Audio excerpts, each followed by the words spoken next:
자, 오늘의 우리 설교 제목은 레위기입니다. 레위기예요. 레위기. 신약이 전부 몇 권으로 되어 있냐면 신약이 27권으로 되어 있습니다. 27권. 신약이 27권의 성경으로 구성이 됐는데 재미있게도 구약의 레위기는 27장으로 되어 있습니다. 예. 그런데 재미있게도 신약을 구성하고 있는 내용이 레위기 속에 다 들어 있습니다. 제가 오늘 그것을 좀 말씀을 좀 드리겠습니다. 신약의 구성을 먼저 보고서 이 레위기의 내용을 좀 보겠습니다. 신약은 먼저 요한의 기별이 5권입니다. 요한복음, 그 다음에 요한계시록, 그 다음에 요한 1, 2, 3, 4 이렇게 해서 요한의 기별이 5권의 책으로 되어 있습니다. 요한의 기별이. 요한의 기별이 5권인데 이 5권의 책들은 하나의 일관된 하나의 주제를 다루고 있습니다. 요한계시록 보면 하늘에 전쟁이 있었다고 얘기를 합니다. 사단과 예수님과의 싸움이 있었어요. 그 요한계시록은 하늘에 전쟁이 있었고 그 전쟁이 이 땅에까지 이어지면서 이 마지막 종말까지 그 전쟁이 이어지는 그 이야기들을 말해주고 있습니다. 자, 하늘에 전쟁이 있었는데 무엇을 놓고 전쟁을 했느냐 하는 이 선악의 대쟁투의 이슈가 뭐냐, 이슈. 그 이슈에 대하여 설명한 책이 요한복음입니다. 자, 하늘의 전쟁은 뭐에 대한 전쟁이냐면 예수님이 왕인데 그 왕의 자리를 사단이 차지하려고 도전을 했어요. 자, 그런데 사단이 힘으로 예수님을 이길 수 있을까? 예수님은 하나님인데 힘으로 하나님이신 예수님을 몰아낼 수가 없었습니다. 그래서 사단이 예수님을 공격하는 것은 예수님의 통치의 방법을 공격했어요. 예수님은 무엇으로 통치하시냐면 말씀으로 통치하셔요. 말씀은 진리잖아요. 예수님 자체가 말씀이신 하나님이셔요. 그래서 말씀으로 통치하시는, 말씀으로 창조하시고 말씀으로 통치하시는 이 하나님, 그 통치하시는 말씀을 우리가 율법이라고 합니다. 하나님의 법을 공격한 거예요. 예수님의 법을. 예수님의 법은 진리입니다. 그럼 사단은 진리를 공격할 때 무엇으로 진리를 공격했을까요? 사단이 쓰는 무기는 거짓말이었습니다. 마귀는 거짓말로 진리와 싸우기로 결심한 거예요. 여러분, 진실과 거짓말, 진리와 거짓말이 싸우면 누가 이길까요? 거짓말이죠. 처음 잠깐 동안은 거짓말이 이깁니다. 거짓말을 쓰는 사람이 이깁니다. 그러나 결국에는 진리가 이기게 되어 있습니다. 예, 사단은 말씀에 대항하여 거짓말을 사용해서 이 말씀으로 다스리는 예수님의 나라를 점령하려고 했습니다. 그래서 사단은 뭐를 얘기냐면 예수님이 통치하시는 그 율법은 그 피조물들을, 그 백성들을 억압하고 그 다음에 자유를 뺏어가고 그래서 그 백성들을 노예로 만드는 그런 법이다. 자유를 뺏어가는 법이다. 그렇게 얘기했습니다. 여러분, 갈라디아서의 주제가 뭡니까? 어떻게 율법으로부터 자유를 얻느냐 하는 것이 갈라디아서의 주제입니다. 그래서 이 율법으로 자유를 얻는 방법에 대해서 그 방법의 해석이 다릅니다. 첫 번째, 율법을 폐했으므로 자유롭다 하는 얘기가 있어요. 그런데 우리가 갈라디아서를 연구해 보면 율법을 폐해서 자유로운 게 아니라 우리 마음속에 예수님 하나님의 자리에 앉아있는 이 자아, 나 중심적인 내 중심적인 이 죄의 본질이 십자가에 못 박혀서 내가 죽고 예수님이 내 안에 부활해서 예수님이 왕으로 오셔야 내가 율법으로부터 자유롭게 된다는 것을 갈라디아서가 말해주고 있습니다. 여러분, 예수님이 내 안에서 왕이 되면 율법이 나를 심판할 때, 하나님이 나를 심판할 때 내 껍데기를 보지 않고 중심에 누가 있는가를 봐요. 예수님. 누가 주인인가. 예수님. 그래서 내 중심에 예수님이 계시구나 하면 그 주인인 예수님을 보고 우리의 죄를 다 용서해 주시는 거예요. 그 율법으로 자유롭게 되는 것입니다. 예수님이 내 안에서 왕이 되시면 내 안에 새로운 거듭남이 생겨납니다. 내가 예수님과 같이 죄를 미워하는 마음이 새로 생기고 말씀을 사모하는 마음이 생겨요. 아멘. 하나님의 율법을 지키는 것이 짐이 드는 것이 아니라 그 일이 즐거워지도록 사람이 변화되게 되어 있습니다. 아멘. 어떻게 하면 내가 예수님을 모시게 되면 실제로 그런 변화가 생긴다는 겁니다. 아멘. 어떤 사람이 이제 그 김혜자 씨라고 있잖아요. 탤런트 김혜자. 이분이 담배를 그렇게 즐기는 이 골초였다고 그래요. 예수님을 믿어도 이 사람은 담배 피는 것이 그 죄라고 생각지 않고 예수님이 십자가에 돌아가신 그 성경을 읽으면 너무나 그것이 마음이 짠해서 담배를 하나를 피워야 직성이 풀리는 만큼 이렇게 담배 애연가했다고 해요. 어느 날 그날도 담배를 하나가 이제 습관적으로 담배를 하나를 불을 붙여서 쫙 담배를 빠는데 갑자기 담배가 너무나 맛이 없더래요. 그래서 담배가 너무나 쓰고 맛이 없어서 담배를 그냥 버렸대요. 담배가 너무나 피우기 싫더래요. 그래서 이제 미국에 있는 딸이 전화가 왔을 때 내가 요즘에 너무나 이상한 일이 생겨서 담배를 끊었다. 그랬더니 그 딸이 울면서 그러더래요. 엄마, 내가 엄마가 담배를 끊을 수 있도록 석 달이나 기도했어. 3년. 3년? 이거 참, 이거 하여튼 잘 이해를 하시기 바랍니다. 이거 석 달인지 3년인지 그 헷갈리면 네, 나중에 제가 잘 몰랐다고 하세요. 여러분, 3년 동안 기도한 덕분으로 누가 그 담배를 미워지게 만들었을까요? 하나님의 능력이, 성령의 하나님. 즉 아멘. 예수님을 모신 사람에게는 이 성령의 능력이 역사함으로 아멘. 그렇게 좋았던 담배가 싫어지더라는 겁니다. 아멘. 제 친구 하나 있습니다. 이분이 교회를 다녔는데 제일 끊기 어려운 게 담배였대요. 담배를 여러 번 끊어봤답니다.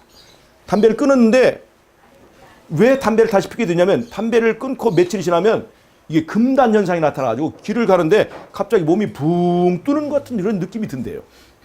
그래서 담배를 끊을 수가 없대요. 그렇게 담배를 여러 번 끊다가 실패했는데 이분이 어느 날 이 주말 이 부흥에 참석해서 너무나 은혜를 받고 예수님을 마음속에 깊이 영접하게 되는데 갑자기 속에서 뭐가 울컥하면서 턱 뭐가 뱉어지더래요. 예? 그러더니 그 다음부터는 이 담배가 그렇게 막 거부감이 들고 써가지고 담배를 못 피게 되더라는 거예요. 담배를 끊었는데 금단 증상이 없이 담배를 끊게 되었다는 간증을 제가 들은 적이 있습니다. 여러분, 이것뿐만이 아닙니다. 우리가 예수님을 진짜 영접하게 되면 내가 이 좋았던 세상의 삶이 부귀와 영화와 그것이 그냥 배설물같이 느껴지고 더 영원한 곳에서 죄가 없는 곳에서 하나님과 함께 사는 그러한 영원한 삶을 마음속에 사모하게 된다는 것을 여러분은 이것을 체험하시기 바랍니다. 너희는 하나님의 선하심을 맛보할지어다라고 얘기했습니다. 이것이 답이에요. 예? 신앙이라고 하는 것은요, 예수를 믿는다는 것은 그 선하심을 맛보아하는 것인데 그건 내 안에 예수님이 오실 때 내가 새로운 사람으로 변화되는 것을 말합니다. 가치관이 달라지고 입맛이 달라지게 됩니다. 말도 달라지고 행동이 달라지게 되는 것입니다. 아멘. 이것이 예수님을 영접할 때 우리 안에 생기게 되는 거예요.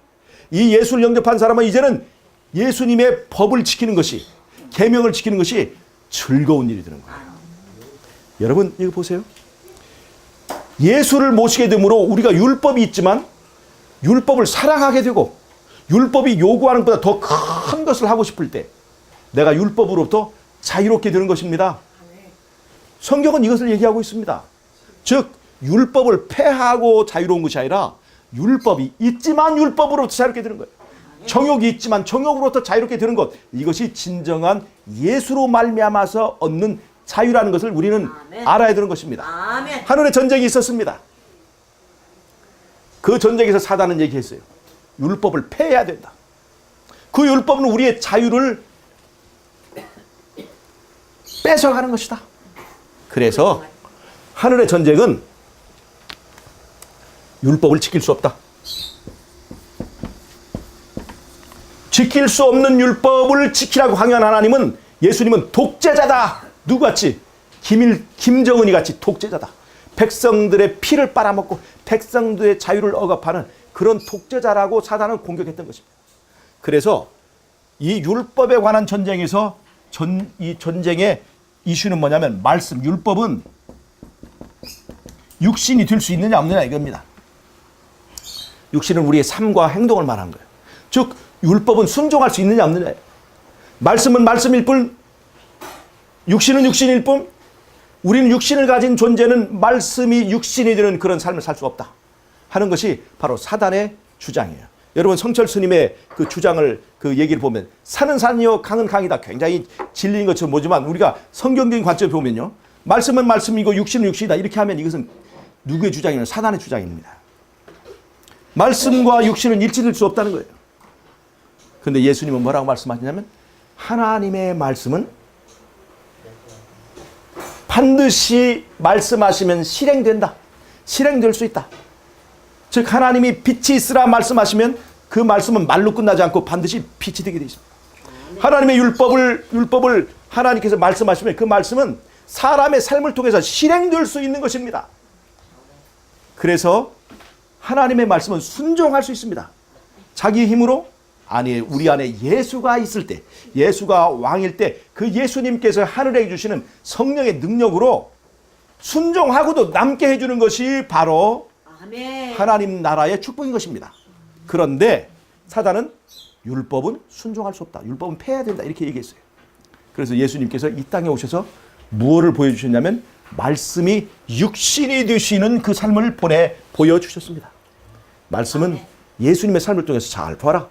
내가 말씀이 육신이 되어서 사는 이 순종의 삶을 보아라. 그래서 하늘에서 시작된 그 전쟁을 예수님께서 이 땅에 보여주신 모본을 통해서 끝마치고, 또 인간을 구원하시기 위하여 흠없는, 말씀이 육신이 되신 삶은 흠없는 삶이죠. 흠없는 제물이 되어서 그 다음에 인간의 죄값을 그분의 피로 이제 들이시고 인간을 구원하시는, 그래서 인간의 피를 빨아먹는 하나님이 아니라 인간을 구원하시기 위해서 독생자도 바치는 하나님의 사랑을 보여주신 것이 바로 이 십자가의 삶이고, 그것이 바로 요한복음의 이야기입니다. 하늘 태닝2를 계시록은 소개해주고 있고, 요한복음은 이 땅에 오셔서 말씀이 육신이 되신 예수님의 진실을 보여주셨습니다.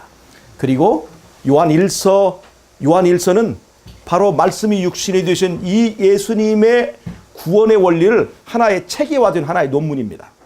사도 바울의 로마서라고 하는 믿음으로 말미암는 의에 명작이 있다면 바로 요한에게는 요한일서라고 하는 말씀이 육신이 되신 예수님의 구원의 원리를 정리한 그 논문이 바로 요한일서입니다. 요한이서는 적그리스도가 뭐냐 하는 적그리스도에 대한 정의가 나와 있어요. 바로 적그리스도는 바로 예수님께서 육체로 오신 것을 부인하는 자다.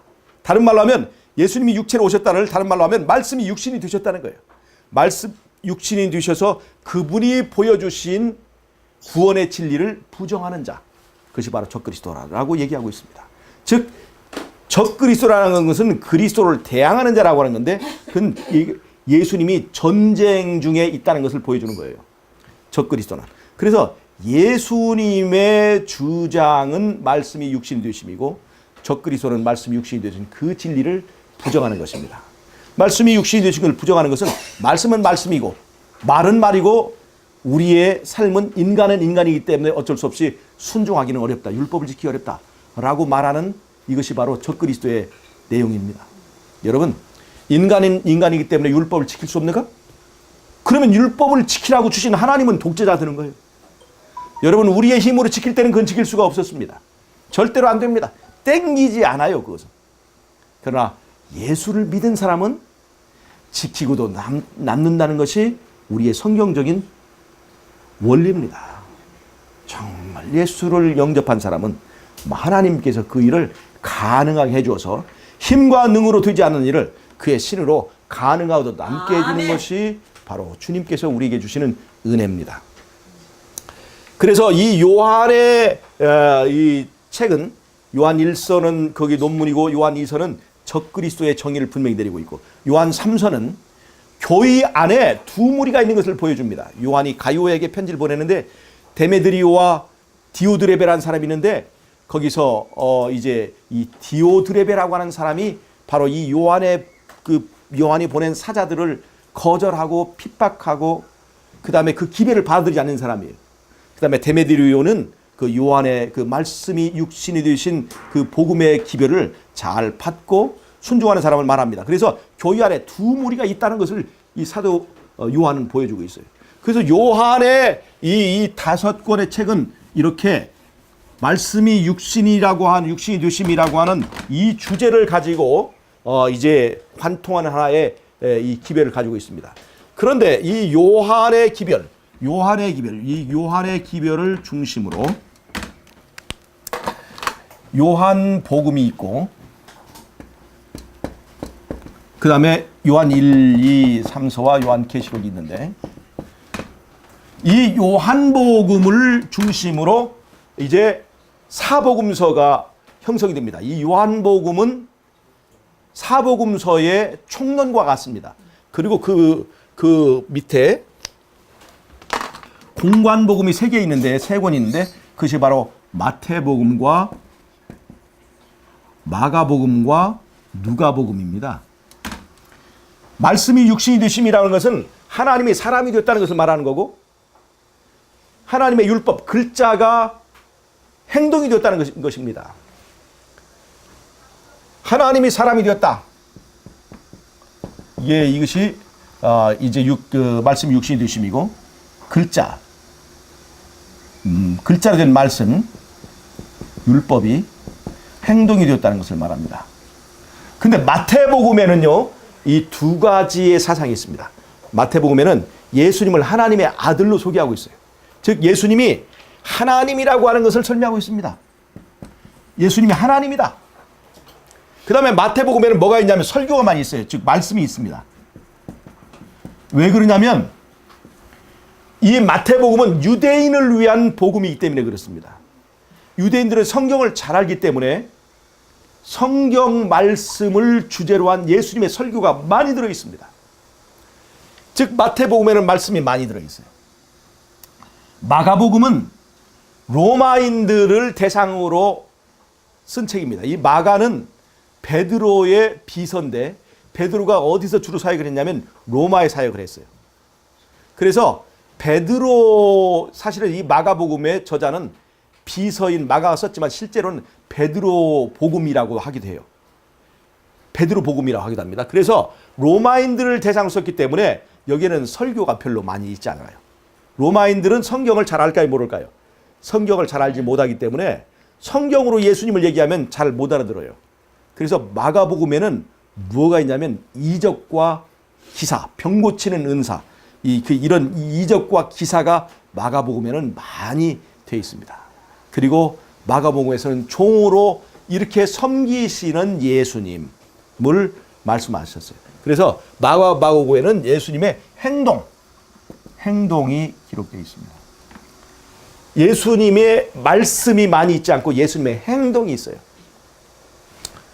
누가복음은 헬라인인 누가가 기록했습니다. 헬라인인 누가가 기록했어요. 바울의 동역자죠. 이 누가는요. 헬라인이었습니다. 헬라인 의사였습니다. 그래서 헬라인을 대상으로 쓴 복음서가 누가복음이에요. 헬라인들은 철학적이고 굉장히 사변적이고 생각을 많이 하는 사람들이에요. 그래서 이 누가복음에는 철학적인 헬라인들을 내게 복음을 설명하기 위해서 여기에는 비유가 아주 많이 들어 있습니다. 비유가 많이 들어 있어요. 그리고 헬라인들의 이 신앙은 뭐냐면 그들의 신화는 뭐냐면 전부 다 신들이 하나님 그들의 신들은 전부 다 사람 같아요.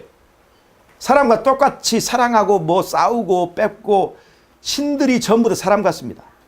그래서 누가복음의 주제는 예수님도 사람의 아들 인자로 표현합니다. 이 메시아를 사람으로 표현합니다. 사람으로 표현해요. 그래서 잘 보세요. 마태복음에 예수님을 하나님으로 표현했는데 누가복음에는 예수님을 사람으로 표현했습니다. 하나님이 사람이 되신 말씀의 육신이 되신 그 요소 중 하나가 마태복음과 누가복음으로 짝을 이루면서 완성이 됩니다. 그 다음에 말씀이 육신이 되셨다는 것은 마태복음에는 말씀인데 마가복음은 행동이에요. 말씀이 육신이 되시면 말씀이 행동이 된다는 얘기예요. 그래서 마태복음에서 마가복음으로는 또 하나의 계통이 딱 성립이 됩니다. 요한복음이라고 하는 총론 밑에 마태복음에서 마가복음으로 흐르는 하나의 계통, 마태복음에서 누가복음으로 흐르는 또 하나의 계통이 이렇게 형성이 됐습니다. 이 누가복음은 예수님이 사람으로서 사신 모습이 나오는데 이것은 바로 사람의 모본이 되신 것입니다. 예수님이 사람이 되셔서 행하신 일은 나만 이렇게 할 수 있다는 것을 말하기 위해서입니까? 사람인 모두가 다 이렇게 살 수 있다는 것을 말해주는 것입니다. 사람인 모두가 말씀을 순종하고 예수님과 같이 순종하고 살 수 있다는 것을 보여주는 것이 예수님의 모본이고 그것을 강조한 것이 누가복음입니다. 근데 사람들은 이렇게 얘기하죠. 예수님은 하나님의 아들이기 때문에 이런 일을 행했지 다른 사람은 안 돼. 그래서 이 누가복음을 기록한 동일한 저자인 누가가 또 하나의 책을 기록했는데 그것이 바로 사도행전입니다. 사도행전이에요. 누가가 기록했습니다. 사도행전에는 무슨 얘기가 있느냐? 사도행전에는 예수님의 제자들이, 즉 예수님이 아닌 예수님의 제자들이 성령을 받고 예수님처럼 살아가는 모습이 사도행전에는 기록되어 있습니다. 여러분, 누가복음에서 예수님이 인간의 모본이 됐을 뿐만 아니라 사도행전에서는 예수님 아닌 예수님의 제자들이 예수님과 같이 변화되고 거듭나서 예수님같이 이적도 해가고 예수님같이 의로운 삶을 살아가는 그것을 보여주는 것이 사도행전이에요. 그 다음에 이 사도행전의 주인공은 누구냐면 사도 바울입니다. 재미있는 얘기예요. 바울은 12사도 중에 들어가지 않습니다. 평신도 사도예요. 평신도. 예수님께서 개인적으로 부르셨어요. 그래서 평신도 복음입니다. 자, 그런데 이 사도행전에서 제자들의 삶에 대해서 기록한 책인데 거기에는 유명한 베드로의 얘기도 나오고 요한의 얘기도 나오고 하지만 사도행전의 대부분을 차지하는 것은 정식 사도가 아닌 평신도 사도 바울의 이야기입니다. 그래서 사도행전의 주인공은 베드로나 이 요한이나 그런 사람이 아니라 평신도 사도인 바울이라고 하는 것을 우리가 알 수가 있습니다. 여러분, 마가복음의 이 복음서의 진정한 저자는 베드로라고 제가 말씀드렸죠. 그래서 잘 보세요. 이 신약은요, 두 계통의 복음이 있습니다. 바울 계통의 복음과 베드로 계통의 복음이 있습니다. 베드로는 정식 사도의 수석 제자입니다. 수제자입니다. 예, 수제자예요. 그래서 이 정식 사도인 목회자를 계통으로 한 하나의 계통과 평신도 사도인 바울을 통한 또 하나의 평신도 계통의 복음이 있어요. 그래서 바울 계통의 복음에 뭐가 나오냐면 갈라디아서, 로마서, 히브리서. 이것은 믿음으로 말미암는 의의 세 가지 중요한 이 삼각점입니다. 갈라디아서와 로마서와 히브리서는요. 이제 인간이 힘으로 율법을 지킬 수 있는 것이 아니라 먼저 사람을 바꿔야 된다. 사람이 바뀌어져야 이 율법을 지킬 수도 있고 율법의 요구를 충족할 수 있다. 사람을 바꾸려면 어떻게 해요? 내 안에서 개혁이 일어나야 된다. 내 안에서 예수님이 주인이 되어야 된다. 예수님이 왕이 되어야 된다. 그것을 강조하는 것이 이 사도 바울의 믿음으로 말미암는 의입니다. 이 사도 바울의 믿음으로 말미암는 의의 로마서의 또 하나의 뗄 수 없는 하나의 세트가 뭐냐면 야고보서예요. 야고보서는 로마서가 이제 믿음을 강조하면서 행위를 자꾸 부정하게 되니까 자칫하면 율법을 경시하게 되고 율법을 폐할 수도 있기 때문에 믿음으로 말미암는 의, 로마서에 강조하는 믿음은 행위를 부정하는 것이 아니라 인간의 행위를 부정하는 것이고, 즉 로마서는 행위를 부정하는 것이 아니라 인간의 행위를 부정하는 거고, 예수를 영접해서 하나님의 공로, 하나님의 행위로 구원을 받는다라고 이제 강조하는 것이고, 야고보서는 믿음이라고 하는 것은 말이 아니라 뭐다? 행동이다. 말이 아니라 행동이다 라고 하는 걸 강조하면서 로마서와 야고보서는 뗄 수 없는 하나의 보완 관계에 있습니다. 그 다음에 이 믿음으로 말미암는 바울의 믿음으로 말미암는 의를 간단하게 요약한 책이 바로 빌레몬서입니다. 빌레몬서. 그래서 이 갈라디아, 로마서, 히브리서, 그 다음에 야고보서와 빌레몬서는 바울 계통의 복음의 하나의 체계를 갖추고 있습니다. 그 다음에 마가복음은 베드로의 계통인데, 베드로가 쓴 이 복음서가 베드로 전서, 후서요. 그 다음에 같은 내용이 유다서입니다. 이 세 권의 책은 베드로 계통의 복음입니다. 베드로 계통의 복음은 흠없는 삶을 강조했습니다. 흠없는 행동을 강조했어요. 자, 베드로는 흠없는 삶을 강조했습니다. 흠없는 삶. 자, 여러분 계시록 14장에 나오는 14만 4천은 뭐가 없는 사람이에요? 흠없는 사람입니다. 우리가 마지막 때 그런 사람이 되어야 됩니다. 그런데 여러분 이렇게 말할 수가 있습니다. 인간은 어찌 흠없는 삶을 살 수가 있느냐. 이렇게 말을 한다면 성경과 일치합니까? 성경과 배치됩니까? 배치돼. 베드로는 바로 우리가 흠없는 삶을 살아야 된다고 얘기하고 있어요. 너희에게 거듭난 것이 흠없고 점없는 보배로운 그리스도의 보혈로 거듭났는데, 아멘. 그러므로 너도 예수 주님 앞에 흠없고 점없는 주름 없는 그런 사람으로 서기 위해서 노력하라고 얘기하고 있는데, 우리가 만약에 우리는 흠없는 삶을 살 수 없어 라고 얘기한다면 이거는 그리스도의 복음을 거절하는 것이라는 것입니다. 인간의 힘으로는 그것이 가능할까요? 가능하지 않아요. 그러나 예수를 통해서는 그것이 가능합니다. 아멘. 자, 그래서 이렇게 복음이, 신약의 복음이 이렇게 두 개의 계통이 있어요. 바울 계통, 그 다음에 베드로 계통. 그 다음에요. 신약에는 목회서신이 세 권이 있습니다. 목회서신. 디모데 전서와 후서요. 그 다음에 디도서. 이렇게 세 권이 목회서신입니다. 목회서신. 그 다음에 남은 것이 7권의 교휘서신입니다. 남은 것이 7권의 교휘서신이에요. 즉 사실은 교휘서신은 로마서도 들어가고 갈라디아서도 들어가요. 그러나 로마서와 갈라디아서가 이 사도 바울의 이제 이 믿음으로 말미암는 복음 체계, 거기에 더 중요하기 때문에 거기다 배치해 놓고 나면 나머지 7권의 교휘서신이 나와요. 7권의 교휘서신은 무엇과 짝이 되냐면, 요한계시록에 보면 요한이 7교회에 보내는 편지가 있습니다. 7교회에 보내는 편지. 자, 맨 처음에 7교회에 보내는 편지에 맨 처음이 뭐냐면 에베소서로 나옵니다. 에베소 교회에 보낸 편지. 맨 마지막에는 라오디게아 교회예요. 그런데 이 7권의 교회서신 중에는, 교회서신에는 3권의 옥중서신이 있습니다.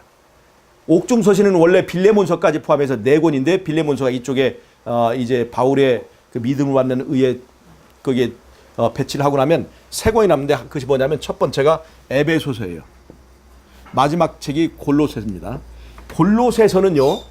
골로새서는 이 라오디게아 교회가 어느 지방에 있냐면 골로새 지방에 있었어요. 그러니까 골로새서는 라오디게아 교회와 일치된 거예요. 그래서 7개의 교회 서신에도 요한의 7교회에 보내는 편지에 에베소 교회가 있고 라오디게아 교회 있는 것처럼 이렇게 에베소서가 있고 골로새서가 있습니다. 중간에 빌레몬서가 이 옥중 서신입니다. 그리고 이 사이에다가 고린도 전후서, 데살로니가 전후서를 딱 이렇게 집어넣으면 이게 7개의 서신이 돼요. 이 내용이 요한의 7교회에 보낸 편지와 내용이 상통합니다. 자, 제가 지금 이렇게 신약을 27권을 분해를 했어요. 근데 오늘의 주제는 이 신약이 아닙니다. 이 신약의 내용이 어디 들어있다? 레위기서에 들어있다는 겁니다. 제가 오늘 간략하게 설명하겠습니다. 잘 보세요. 신약에는요, 사복음서와 사도행전이 뗄 수 없는 하나의 덩어리를 이루고 있습니다. 자, 신약이 27권이죠. 근데 레위기서도 27장으로 되어 있어요. 그런데 레위기서는요, 잘 보세요. 레위기서는 1장에서 7장까지 뭐가 나오냐면 5개의 제사가 나와요. 자, 신약의 사복음서와 사도행전 이 5개는 말씀이 육신이 되신 예수 그리스도의 복음이 체계화된 근간을 이루고 있습니다. 사복음서와 사도행전. 그런데 레위기서의 첫 번째가 뭐냐면 5개의 제사가 나와요. 자, 보세요. 그게 뭔가? 첫 번째는 번제입니다. 그 다음에 속죄제, 속건제, 그 다음에 화목제예요. 자, 이게 4개의 제사 외에다가 또 하나 뭐냐면 소제가 들어갑니다. 이 5권의 신약의 책의 내용과 이 5개의 제사는 내용이 일치합니다. 5개의 제사가. 자, 이건 전에 설명을 좀 드렸기 때문에 그냥 넘어가요. 왜냐하면 이것에 하면 그 다음 얘기가 좀 길어지니까. 그 다음에요, 레위기서에는요, 1장에서 7장까지가 5개의 제사가 나온다면 8장, 9장, 10장. 8장, 9장, 10장은 목회서신입니다. 8장, 9장, 10장은 어떤 내용이냐? 레위기서에 아론과 그 아들들이 대제사장으로 위임받을 때는 어떤 절차가 있어야 되느냐? 그래서 피를 오른쪽 귓부리와 또 오른쪽 엄지와 이렇게 피를 발라야 된다. 또 오른발 엄지에다. 그들의 삶이 거룩해야 된다는 것을 얘기하는 거예요. 8장, 9장에 그들이 어떻게 위임을 받고 제사장으로서 일하게 되는가를 설명하는 것이 레위기서 8장, 9장에 나옵니다. 레위기서 10장에는 뭐가 나오냐? 아론의 아들들 중에서 아론의 아들들 중에서 다른 불을 들이다가 벼락 맞고 죽은 그 아들의 이야기가 나옵니다.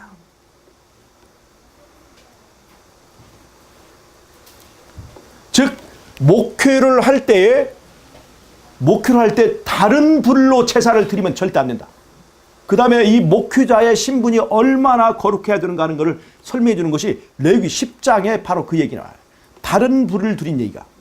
그래서 레위기서에 신약의 3개의 성경이 목회 서신이라면 레위기서에는요 8장, 9장, 10장이 목회 서신과 같습니다.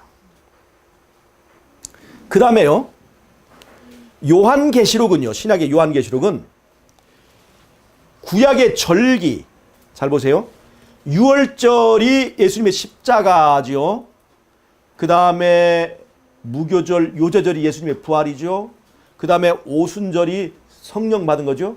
이것들은 이미 다 지나갔습니다. 그리고 남은 것이 이제 가을 절기예요. 가을 절기가 이게 진행되고 그럴 때마다 이 땅에 어떤 사건들이 진행되면서 절기가 끝나가는 것과 비추어 이 짝을 이뤄서 이 세상이 어떻게 종말로 가는가를 설명해 주는 것이 요한계시록입니다. 즉 7개의 절기대로 이 세상의 사건이 마무리를 짓는 것이 요한계시록을 이게 그 사건의 흐름인데 레위기서에서요. 23, 24, 25, 26, 27. 23장부터는 절기, 이 절기에 관한 설명이 나옵니다. 요한계시록과 맥을 같이 하는 거예요. 자, 그 다음에요.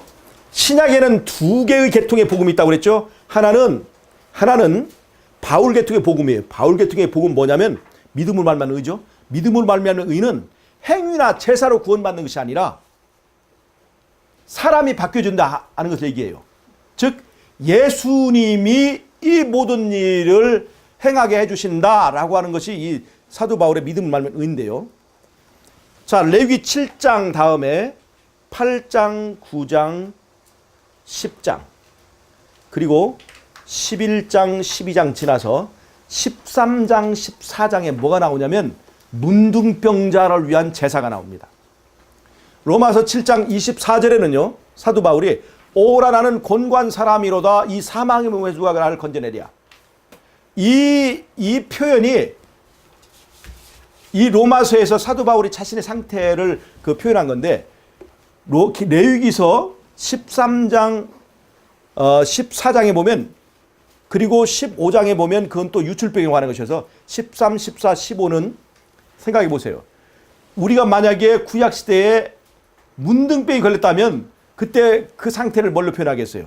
오라 나는 곤고한 사람이로다. 이 사망의 몸에서 누가 나를 건져낼 것인가? 그 표현이 문둥병자에게 딱 들어맞는 표현입니다.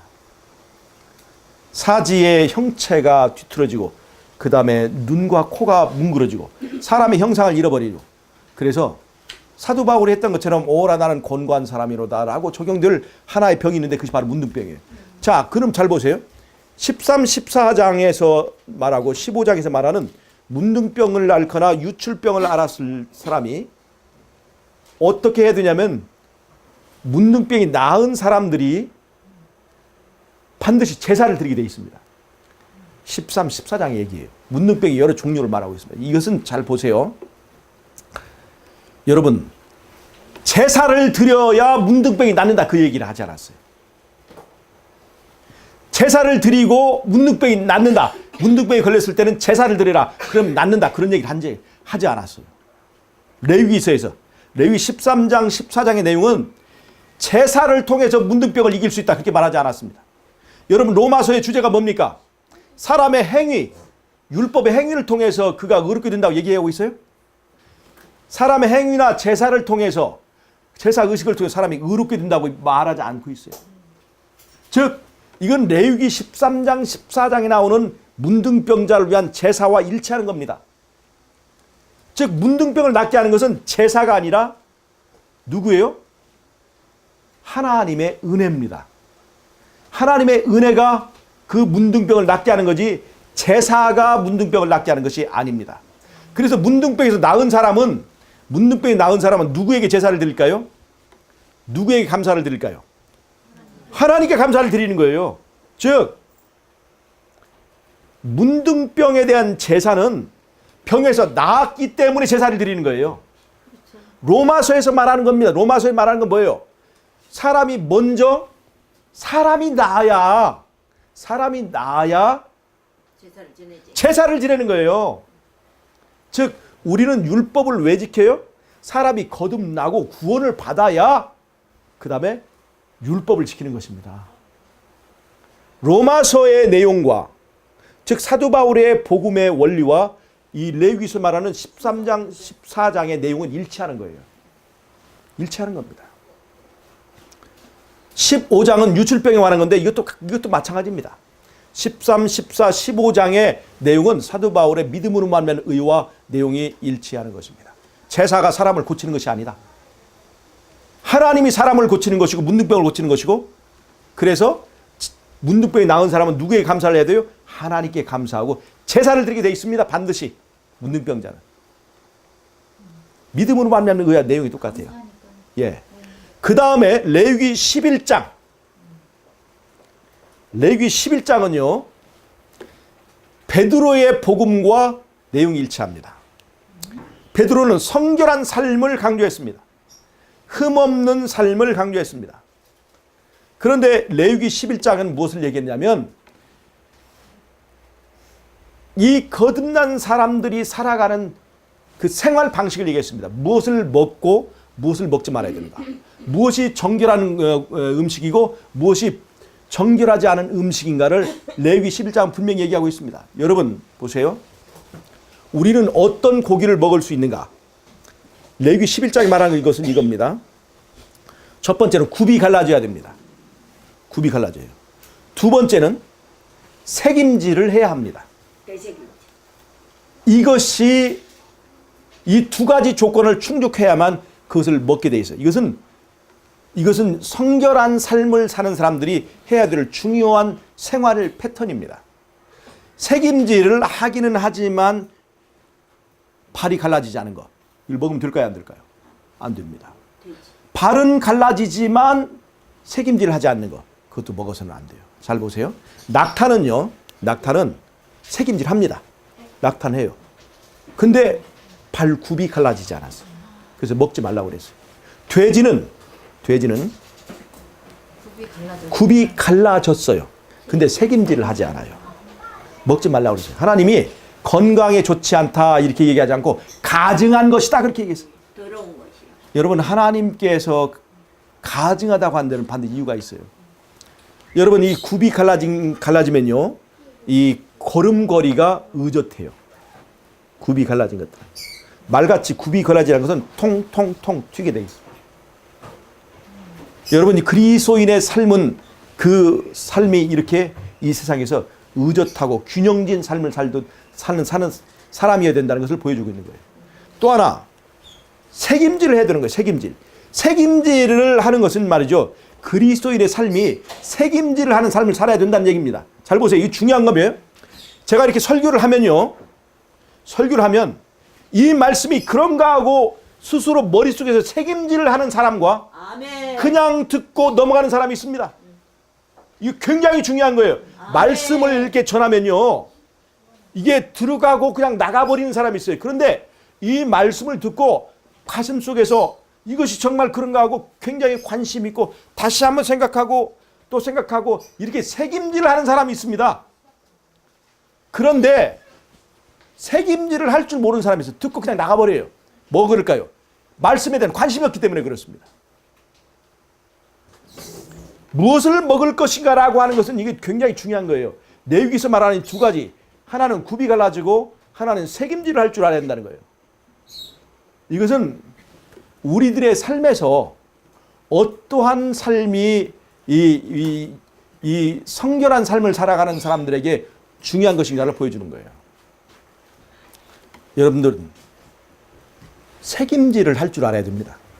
설교를 듣고 그걸로 끝나지 말고 내 삶 속에서 그것이 책임질돼야 된다는 겁니다. 너무나 이것을 가지고 이게 관심이 없고 무관심하고 그러면 책임질이 안 돼요. 여러분 야곱이라고 하는 사람이 좋은 사람이 착한 사람이 아니에요. 원래부터. 형을 속이고 그다음 발 뒤꿈치를 잡는 사람이었어요. 근데 이 사람은 특징이 뭐냐면 책임질 할 줄 아는 사람. 영적인 것에 대한 관심 있는 사람이에요. 그래서 그것이 굉장히 중요해요. 들으면 거기에 문제의식을 느끼고 생각하는 사람이에요. 즉 다른 말로 하면 책임질 하는 사람은 생각할 줄 아는 사람입니다. 아멘. 말씀을 값어치 있게 듣는 사람이에요. 아멘. 그런데 듣기는 듣지만 생각하지 못하는 사람이 있습니다. 이 예배를 드릴 때 굉장히 중요한 겁니다. 그 다음에 굽이 갈라진 것은 행동하는 거예요. 그 들은 것을 바르게 행동하는 걸 말합니다. 굽이 갈라지고 책임질하는 것은 생각할 줄 아는 사람, 그 다음에 행동할 줄 아는 사람, 이 두 가지를 말합니다. 레위기 11장 얘기는 굉장히 중요한 거예요. 아멘. 생각은 할 줄 알지만 행동하지 못하는 사람. 행동을 하긴 하는데 생각 없이 급하게 하는 사람. 이건 그리스도인의 흠없는 삶과는 다르다는 것입니다. 즉 레위기 11장의 이야기는요. 성결한 삶을 사는 사람들에게 중요한 메시지를 주고 있는데 그것은 바로 베드로의 기별과 맥이 통합니다. 자, 제가 이제 설명을 한번 보세요. 레위기 속에 신약에서 말한 내용의 요소들이 다 들어있다는 겁니다. 그리고 남은 것이 한 7권의 책이 드는데 7권의 장이 드는데 신약에도 7개의 교의 서신이 있어요. 레위서에 사복음서와 사도행전에 5가지 책이 있다면 레위기에는 5가지의 제사가 있고 그 다음에 목기서신이 3권이 있고 그 다음에 사도 바울의 믿음으로 말미암는 의 사람을 먼저 고쳐라. 그리고 그러면 제사가 따르게 돼 있다. 그 레위기서에 있는 내용과 똑같아요. 13장, 14장, 15장의 이야기. 그 다음에 8장, 9장, 10장은 목기서신이고 그리고 레위기 11장은 성결한 삶을 사는 사람들을 위한 메시지를 주고 있습니다. 그리고 레위기 16장부터 7권의 보통 일반적인 내용들이 거기에 나와 있습니다. 그리고 레위기 13장부터 27장까지는 계시록과 맥을 같이 하는 절기에 관한 얘기 나와 있습니다. 자, 이제 정리하겠습니다. 신약이 몇 권으로 되어 있어요? 27권으로 되어 있습니다. 그런데 거기에 상응하는 구약의 책이 무슨 책이라고요? 레위기서입니다. 잘 보세요. 모세 오경을 보면 그 가운데에 있는 책이 바로 레위기서입니다. 짝을 맞춰보면 가운데에 있는 모세 오경의 가운데에 있는 책이 레위기서예요. 제일로 읽기가 따분하고 재미가 없는 책이지만 알고 보면 레위기서가 복음서라는 겁니다. 정말 신기하지 않습니까? 하나님께서 기가 막히게 짝을 맞춰놓고 그 다음에 우리를 위해서 밥상을 차려놨습니다. 아멘. 그런데 우리가 그 내용을 잘 알지 못하고 그 의미를 잘 몰라서 그냥 지루한 책으로만 보고 있지만 거기에는 구원의 원리가 들어있다는 것입니다. 아멘. 이것은 정말로 지루한 책이지만 구원이 목마른 사람들에게는 정말로 달콤한 책이 바로 레위기서입니다.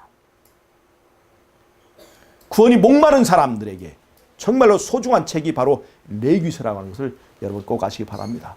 이 제사의 절차와 과정인 전부 다 어떻게 인간이 구원을 얻을 것인가 하는 내용이 다 들어있습니다. 소재의 내용이 왜 사도행전과 내용이 같은지 제가 전에 설명을 해드렸어요. 소재가 왜 사도행전의 내용과 같은지 나중에 시간이 되면 다시 이 문제를 다루기로 하겠습니다. 5개의 제사와 5권의 이제 이 복음서 그 내용의 일치를 나중에 다시 한번 보기로 하고요. 오늘은 제가 신약 27권과 레위기 27장은 이렇게 서로 연관을 가지고 있다 하는 것을 제가 말씀을 드렸습니다. 이 모든 책들이 누구를 위해서 써졌을까요? 나를 위해서. 신약 27권이 누구를 위해 써졌을까요? 성례를 위해. 바로 나를 위해서. 신약 27권이 구약 27, 레위 27장과 연결되어 있는 것을 누구를 위하여 이 교묘한 짝들이 연결되었을까요? 이성령. 우리가 누구를 믿을 수 있게, 하나님을 믿을 수 있게. 아멘. 성경에 이 기가 막힌 원리를 감춰두고 성경 말씀을 믿어도 좋도록, 하나님 말씀을 믿어도 좋도록 그렇게 하나님께서 해주셨다는 것을 여러분 꼭 잊지 마시길 바랍니다. 아멘. 하나님은 정말로 우리를 위한 생각이 깊습니다. 우리만 하나님에 대한 생각이 깊지 않을 뿐이에요. 하나님은 우리를 위하여 정말로 기가 막힌 것을 다 계획하고 계십니다. 우리만 하나님이 중요하지 않을 뿐입니다. 여러분, 하나님이 우리를 중요하게 여기는 것처럼 우리도 하나님을 중요하게 여기는 저 여러분이 되시기를 바라면서 오늘 말씀을 마치도록 하겠습니다. 아멘. 자, 기도하고 마치겠습니다. 하나님 우리 아버지, 우리를 위하여 이렇게 아름다운 밥상을 성경 속에 차려주셔서 감사합니다. 아멘. 하나님 아버지, 간절한 마음으로 하나님의 말씀을 우리가 받고 우리는 여러분, 우리 모두는 굽이 갈라져서 바르게 행동하는 사람, 책임질하여서 생각할 줄 아는 그런 사람들이 될 수 있도록 도와주시옵소서. 예수님 때문에 희망을 갖게 해주시고 예수님 때문에 하늘 문에 들어가는 우리 모두에게 축복하여 주시기를 예수님의 이름으로 기도하옵나이다. 아멘. 아멘.